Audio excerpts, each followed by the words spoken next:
Hello guys, welcome to my channel. इस video में हम फैक्टर और मल्टीपल के बारे में जानेंगे और इससे रिलेटेड जो एग्जाम में क्वेश्चंस आते हैं उनको देखेंगे। तो इस वीडियो को अंत तक देखिए और जानिए कि फैक्टर क्या होता है और किस प्रकार के क्वेश्चंस उस पर आते हैं। तो चलिए स्टार्ट करते हैं। तो फैक्टर क्या होता है? फॉर एग्जाम्पल हम एक नंबर ले लेते हैं समझने के लिए कि फैक्टर क्या होता है। जैसे 30 ले लिया हमने। अब 30 को जो जो नंबर फुल्ली डिवाइड कर लेंगे, ये आप दिमाग में बिठा लीजिए कि 30 को जो जो नंबर फुल्ली डिवाइड कर देंगे वो इसके फैक्टर कहलाएंगे। जैसे पहला नंबर 1, 1 से 30 टाइम्स में चला जाएगा तो ये इसका फैक्टर हुआ। फिर 2 में 15 बार में इसको डिवाइड कर देगा। 3, 5, 6, इवन 7, 8, 9 से नहीं जाएगा। फिर 10, उसके बाद 15 एंड लास्ट 30।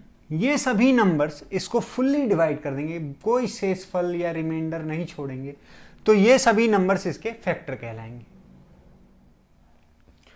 अगर हम फैक्टर को एक और नंबर पे समझें, जैसे कि 10 पे, तो 10 के फैक्टर्स क्या क्या हुए?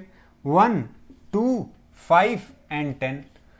तो एक चीज हम यहां गौर करें कि जो भी नंबर आप उठा लीजिए उसमें दो फैक्टर्स तो हैं ही हैं। कौन कौन? 1 और वो नंबर खुद।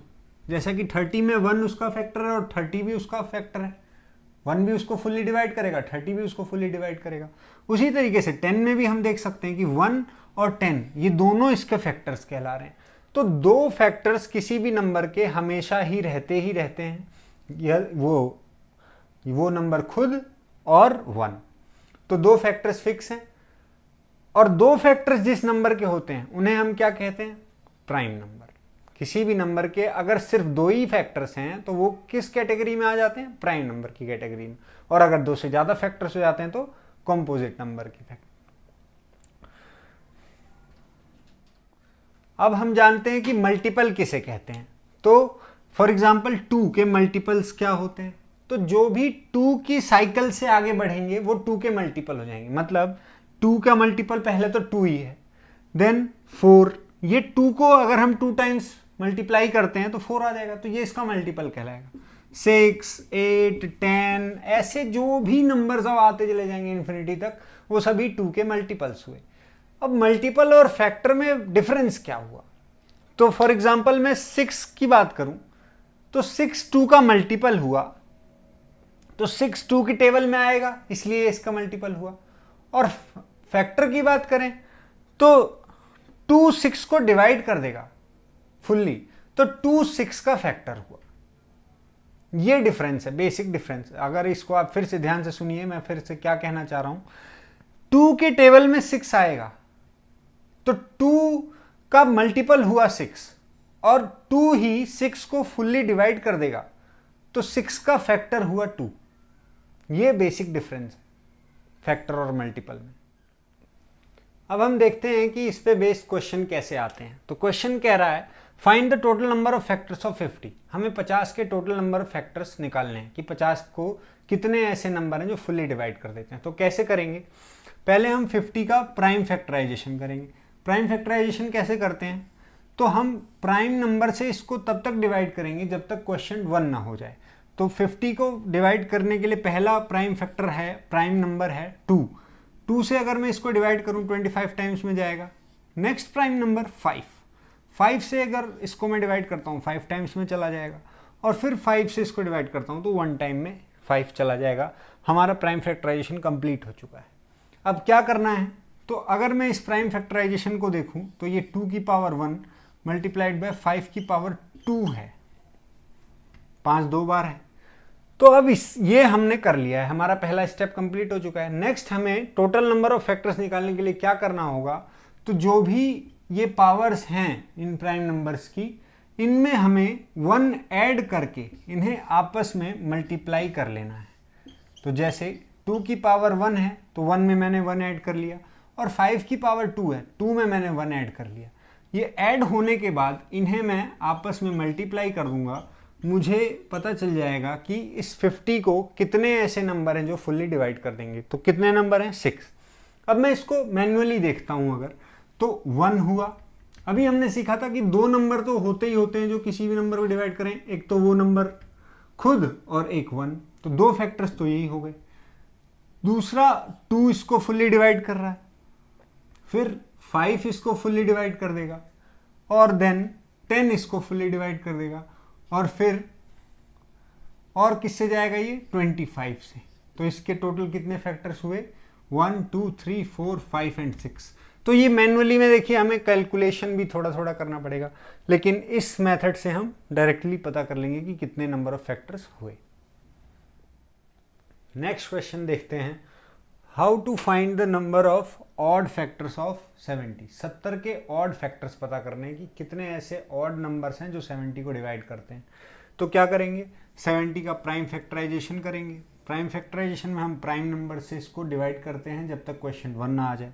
तो पहला 2 से हम डिवाइड करेंगे, 35 से 70, फिर 5 7 जा 35 और 7 1 जा 7। क्वेश्चन 1 आ चुका है, प्राइम फैक्टराइजेशन कंप्लीट हो गया है।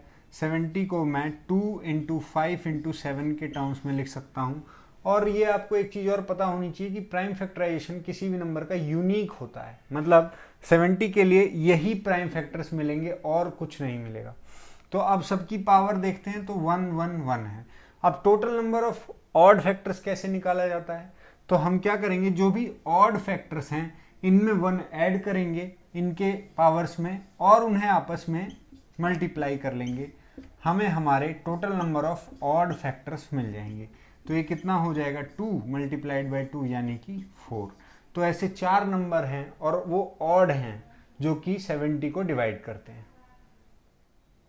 नेक्स्ट क्वेश्चन देखते हैं, how to find the number of even factors of 36। अब हमें इवन नंबर ऑफ फैक्टर्स पता करने हैं, ऐसे कितने इवन नंबर्स हैं जो 36 को डिवाइड करते हैं। तो क्या करेंगे, 36 का प्राइम फैक्टराइजेशन करेंगे एज यूजुअल।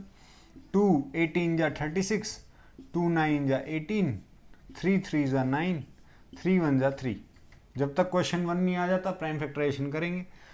प्राइम फैक्टराइजेशन के बाद अब इसको मैं लिख सकता हूँ 2 की पावर 2 × 3 की पावर 2।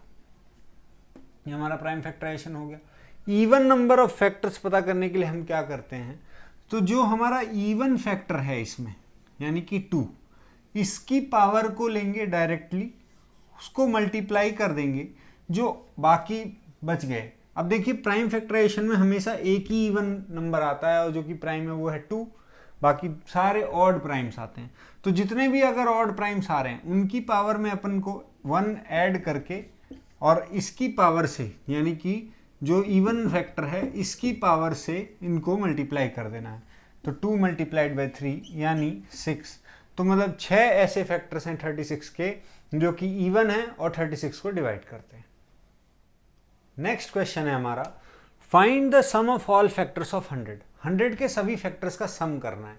अब इस क्वेश्चन को कैसे करेंगे, तो पहले हम 100 के पता कर लेते हैं कितने टोटल फैक्टर्स होते हैं। तो प्राइम फैक्टराइजेशन करेंगे 100 का, 250 225 5 5 5 1। प्राइम फैक्टराइजेशन डन, 2 की पावर 2 × 5 की पावर 2।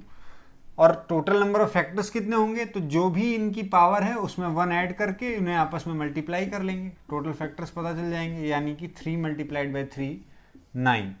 ये टोटल फैक्टर्स हो गए। अब समेशन कैसे करते हैं, तो समेशन इसको जो भी ये पावर्स हैं इनका हम ज्योमेट्रिक प्रोग्रेशन की तरफ 1 से स्टार्ट करके 2 की पावर 2 तक ले जाएंगे, इसको भी 1 से स्टार्ट करके 5 की पावर 2 तक ले जाएंगे। अब 1 क्या होता है, तो एक चीज़ यहाँ पे ध्यान दीजिए, किसी भी नंबर का अगर पावर 0 है तो वो 1 होता है। मतलब इसका मैं जीपी जब बनाऊंगा तो कैसे बनाऊंगा, 2 की पावर 0 ये 1 हो जाएगा, प्लस 2 की पावर 1 प्लस 2 की पावर 2 मल्टीप्लाइड बाय, इसी तरीके से इसको भी मैं जीपी बनाते हुए ले जाऊंगा कहाँ तक, 5 की पावर 2 तक। अब मैंने जीपी टर्म तो यूज कर लिया लेकिन आपको बताया नहीं कि जीपी क्या होता है। तो चलिए जीपी और थोड़ा एपी में डिफरेंस देखते हैं, जीपी को थोड़ा समझते हैं। तो अरिथमेटिक प्रोग्रेशन क्या होता है, अगर कोई सीरीज जो कि कॉमन डिफरेंस से आगे बढ़ रही है, जैसे ए अगर उसका फर्स्ट टर्म है, फॉर एग्जांपल 1 2 3 4, मैं नेचुरल नंबर की सीरीज ले लूं, इसमें कॉमन डिफरेंस कितना है 1 1 का। अगर 1 ऐड करें तो 2 पे आ जाते हैं, 1 ऐड करें तो 3 पे आ जाते हैं, 1 ऐड करें तो 4 पे आ जाते हैं। तो कॉमन डिफरेंस से हम आगे चल रहे हैं, यहाँ पे डिफरेंस होता है कॉमन, जो कि ऐड हो के या सब्ट्रैक्ट हो के आगे बढ़ाता है, या मतलब कम करता चला जाता है सीरीज में नंबर को आगे, तो ये एपी कहलाता है। जीपी क्या होता है, यहाँ पे ज्योमेट्रिक प्रोग्रेशन में एक टर्म जो फर्स्ट टर्म है, जैसे इसका ए था, सेकंड टर्म ए प्लस डी था, ए प्लस डी 2 बार था, डी प्लस डी यानी कि ए प्लस 2d था। इस तरीके से हम एपी में आगे बढ़ रहे थे। ज्योमेट्रिक प्रोग्रेशन में क्या होता है, एक कॉमन रेशो होता है। जिस तरीके से यहाँ कॉमन डिफरेंस है d, यहाँ पे कॉमन रेशो होता है, उसको हम r से डिनोट करते हैं, जो कि इस सभी टर्म्स में मल्टीप्लाई होते हुए आगे बढ़ता है। या जैसे पहला टर्म a है तो सेकंड टर्म क्या हो जाएगा ar, और ये हर बार मल्टीप्लाई होता है, तो नेक्स्ट टर्म हो जाएगा a इंटू आर यानी कि ar²। अगला टर्म हो जाएगा ar³। तो देखिए फर्स्ट टर्म है a, सेकंड टर्म है ar, थर्ड टर्म है ar², फोर्थ टर्म है ar³। लास्ट टर्म अगर मैं किसी जीपी का पता करूं तो वो क्या हो जाएगा, अब मेरे को लास्ट टर्म पता नहीं है तो n से डिनोट करेंगे, तो वो हो जाएगा a मल्टीप्लाइड बाय r⁻n−1। -1 क्यों किया, देखिए सेकंड टर्म है r 1 है, टर्म सेकंड 1 कम r, टर्म थर्ड 1 कम r, r⁻2 है, थर्ड टर्म है। तो अगर nth टर्म होगा, लास्ट टर्म बोले तो nth टर्म, तो ये क्या होगा a मल्टीप्लाइड बाय r⁻n−1। अगर कॉमन डिफरेंस एपी में निकालना होता है तो हम कैसे निकालते हैं, second term minus first term, मतलब a प्लस डी में से अगर मैं a माइनस कर दूं तो मुझे डिफरेंस मिल जाएगा d। अगर इसी तरीके से जीपी में कॉमन रेशो निकालना हो तो क्या करेंगे, second term divided by first term, या मतलब आगे का एक टर्म उसको पिछले टर्म से आप डिवाइड कर लीजिए, आपको कोई भी टर्म पकड़ लीजिए, कहीं से भी आपको कॉमन रेशो मिल जाएगा। तो जैसे ar² में पकड़ लेता हूँ और इसको ar से डिवाइड करता हूँ इसके पिछले वाले टर्म से, तो मुझे मेरा कॉमन रेशो मिल जाएगा बोले तो r। तो इस तरीके से हम कॉमन रेशो निकालते हैं। अब हम सम का फॉर्मूला देखते हैं कि जीपी के सम का फॉर्मूला क्या होता है। तो जीपी के सम का फॉर्मूला क्या होता है, तो सम s से डिनोट करें अगर, और फर्स्ट टर्म क्योंकि a से डिनोट करते हैं तो a मल्टीप्लाइड बाय यानी कि first term multiplied by 1 minus r⁻n, common ratio की पावर n, मतलब जहां तक जा रहा है, जैसे 2 तक जाएगा तो n 2 हो जाएगा, 5 तक जाएगा तो n 5 हो जाएगा, फिफ्थ टर्म तक जाएगा तो n 5, 1 माइनस r। ये मेन फॉर्मूला है। अगर न्यूमरेटर और डिनोमिनेटर की इन टर्म्स की पोजीशन चेंज भी कर दें तो क्योंकि दोनों में पोजीशन चेंज हो जाएगी तो भी ये फॉर्मूला ये भी हो सकता है। तो इस क्वेश्चन में आगे बढ़ते हैं और समेशन देखते हैं कैसे निकाला जाएगा। तो हमने देखा था अभी 100 का प्राइम फैक्टराइजेशन क्या होता है, 2 की पावर 2 इंटू 5 की पावर 2 आया था। अब हमें इसका जीपी बनाना है जो कि 1 से स्टार्ट हो और 2 की पावर 2 तक जाएगा, उसका समेशन निकालेंगे, उसके और इसके भी समेशन को निकाल के आपस में मल्टीप्लाई कर देंगे, हमें हमारा सम मिल जाएगा।